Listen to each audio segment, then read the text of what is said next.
আজ আমরা চলে গেছিলাম কলেজ স্ট্রিটে।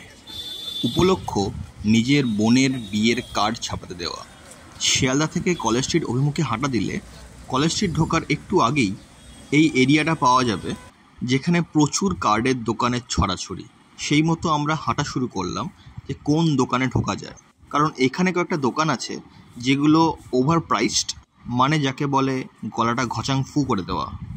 তাই একটু দেখে শুনেই দোকানে পা ফেলাটা ভালো। বেসিক্যালি আমরা খুঁজতে চাইছিলাম একটা মোটামুটি মিডিয়াম সাইজের দোকান, কারণ এইখানে কেউ প্রথমবার এলে সে বুঝতে পারবে না কোন দোকানটা ছেড়ে কোন দোকানটায় ঢুকবো। যদিও আমার কাছে দোকান খোঁজার পাশাপাশি এই কলেজ স্ট্রিটের একটা পজিটিভ ভাইব আছে, সেটাও উপভোগ করছিলাম। পাশের দোকানে একটা ভালো সূচিপত্র দেখতে পেলাম, মানে বিয়ে সূচিপত্র। সামনে একটা কার্ডের দোকান দেখতে পাচ্ছি, যেটা মোটামুটি ভালোই, কিন্তু না, এখানে নেব না, এগিয়ে চলা যাক। একটা এমন দোকান খুঁজতে হবে যেটা ফাঁকা, মানে লোকজন বেশি নেই, তাহলে একটু বেশি প্রায়োরিটি পাওয়া যায়। এই যেমন এখানে মেলা বসে গেছে, এত মেলার মাঝে জিলিপি চপ খাওয়ার কোনো ইচ্ছাই আমার নেই। এটাই আবার দোকানে কেউ নেই, কি কাণ্ড। শেষ পর্যন্ত এলাম আমি রামলাল বুড়োর দোকানে। একে আমরা আমাদের নিজেদের পছন্দ মতো ডিজাইনটা বললাম, এবার সেরকম ডিজাইন যদি এখানে থাকে সেটা আমরা একটু দেখে নিচ্ছিলাম আর কি। তার ফাঁকেই আর কি কয়েকটা ভিডিও তুলে নিলাম যে কীরকম কার্ড কালেকশানের রাখে।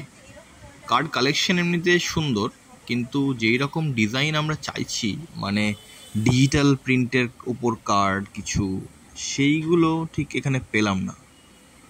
মানে খুঁজছিলাম অনেক, এই যেমন ইনি অনেক কিছু দেখালেন আমাদেরকে, না পেয়ে আমরা এবার অন্য জায়গায় রওনা দিলাম। এই রওনা দেওয়ার পথে কয়েকটা আকাশ বাতাসের ভিডিও শ্যুট করে নিলাম, কারণ শরৎকালের আকাশ দেখলেই বিগিনার লেভেলের ফটোগ্রাফারদের হাত যেন নিষ্পিস করে। আমারও তাই। একটা প্রপার দোকান পেলাম এইবারে, ঠিক যেরকমটা চাইছিলাম।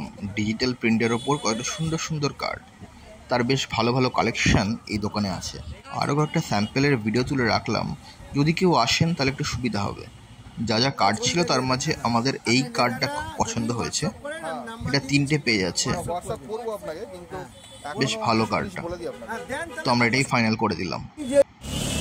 পরে একদিন এসে ডেলিভারি নিয়ে যাব, সেটা প্রায় 2 সপ্তাহ সময় লাগবে হয়তো, সমস্ত রাইট আপ রেডি করে, সমস্ত ডিজাইন রেডি করে ফাইনাল প্রিন্ট করতে। তো এখন তো আমাদের আর কোনো কাজ নেই, তো ভাবলাম এই শনিবারের দুপুরটা কেন ওয়েস্ট করা যায়। কলেজ স্ট্রিট যখন এসছি, তাহলে একবার বসন্ত কেবিনেই বরঞ্চ খেয়ে যাওয়া যাক। আমাদের আলটিমেটলি তো হেঁটেই যেতে হবে টিল বসন্ত কেবিন, তাই আমরা হাঁটতে শুরু করলাম। আর রাস্তায় হাঁটার পথে কয়েকটা ভালো ভালো ভিনটেজ বাড়ি চোখে পড়ে, এবং সেই ভিনটেজ বাড়িগুলো দেখে ফটো তোলার লোভ তো সামলানো সম্ভবই নয়। একটা গলির রাস্তা ধরে আমরা এগিয়ে চলেছি বসন্ত কেবিনের উদ্দেশ্যে, এবং সেই গলির মধ্যে এত ভালো কয়েকটা বাড়ি আছে, এত ভালো ডিজাইন আর কালারিং, মনে হয় এখানে কিছুক্ষণ দাঁড়িয়ে থাকি। সেই নর্থ ক্যালকাটার গলি যেরকম হয়, বেশ একটা পুরনো ফিলিং আসছে এই রাস্তায় হাঁটতে হাঁটতে। এই যেমন এই বিল্ডিংটা ধরুন, কি ভালোই না বিল্ডিং, প্রপার মেনটেনেন্স হয়নি কিন্তু ভালো বিল্ডিং। শেষ পর্যন্ত পৌঁছলাম আমরা আমাদের গন্তব্যে।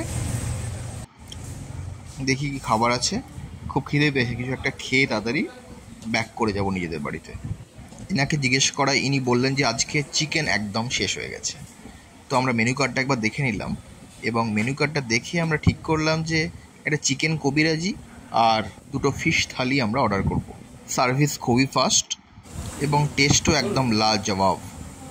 এই একটা চিকেন কবিরাজির যে কোয়ান্টিটি, 2জন মানুষের জন্য মোটামুটি এনাফ অ্যাজ এ স্টার্টার।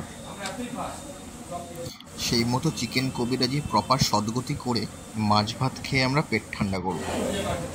যেই রকম প্রাইস পয়েন্টে এরা খাবার দাবার দেয়, সেই প্রাইস পয়েন্টের কম্প্যারিজনে টেস্ট কিন্তু খুবই ভালো, আর সেই জন্যই এত দিন ধরে বসন্ত কেবিনের এত নাম।